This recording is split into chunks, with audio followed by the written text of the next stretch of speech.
Unboxing my What is viral going faux on? leather This is jacket Tito. from My name is Edzara. Chris, or you can call me Chris.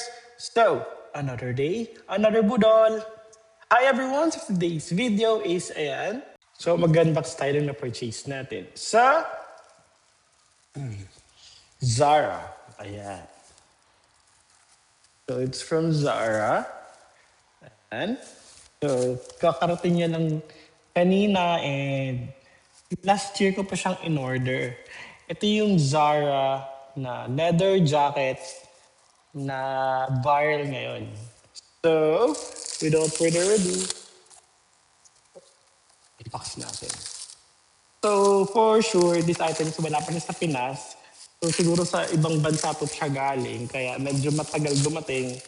And um, may nakalagay na mga anik-anik pa dito sa Philippine Airlines. Ayun. Saka ang tagal niya dumating. Brad.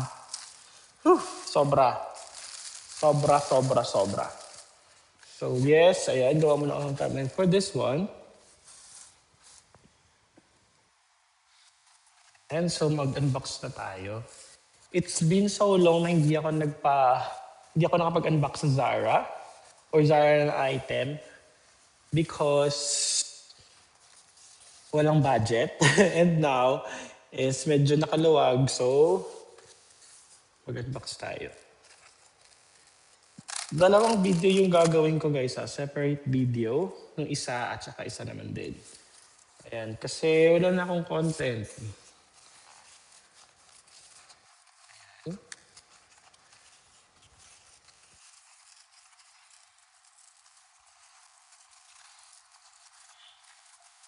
Unboxing kapag 2 minutes na ako. So, ayun na. So, inside this box is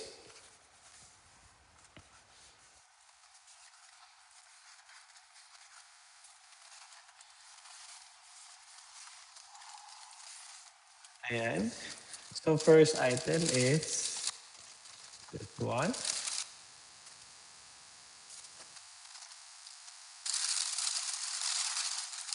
Okay. So, first item is this one.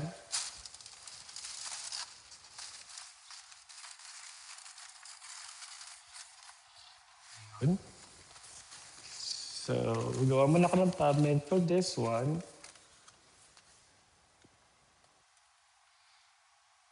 Ayan. So, this is the viral leather jacket from Zara. So, yung size na kinuha ko is size large. Ayan.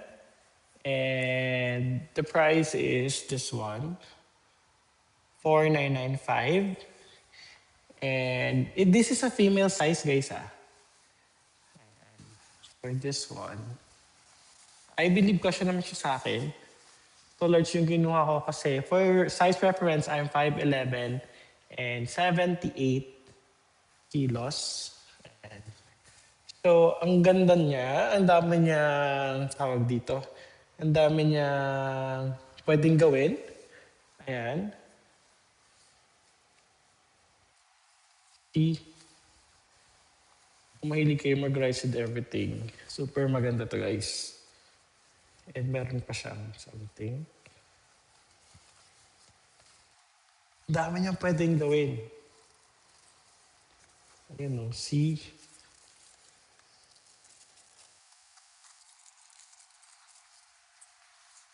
Ayun. Diba? Ang cool niya. So hindi ko siya susukatin para abangan niyo yung paano ko i-rock to sa mga gala ko. And yes, this is the Zara leather jacket. Naging viral siya because ito yung kanilang panglaban sa other brands na medyo expensive gaya ng Mugler ata yun or any, nakalimutan ko anong Saint Laurent. Basta ganun. Ito yung jacket na yun. Yung parang ginaya ng Zara. And ayun, super nice. Again guys, it's female size and ang daming bumibili sa kanya. And I believe merong brown silang ganito. Inilabas na lang for 2026. So ayan, yun lang. Kaya na sinasabi ko, huwag magtipid, magsipag. Enjoy shopping everyone. Bye!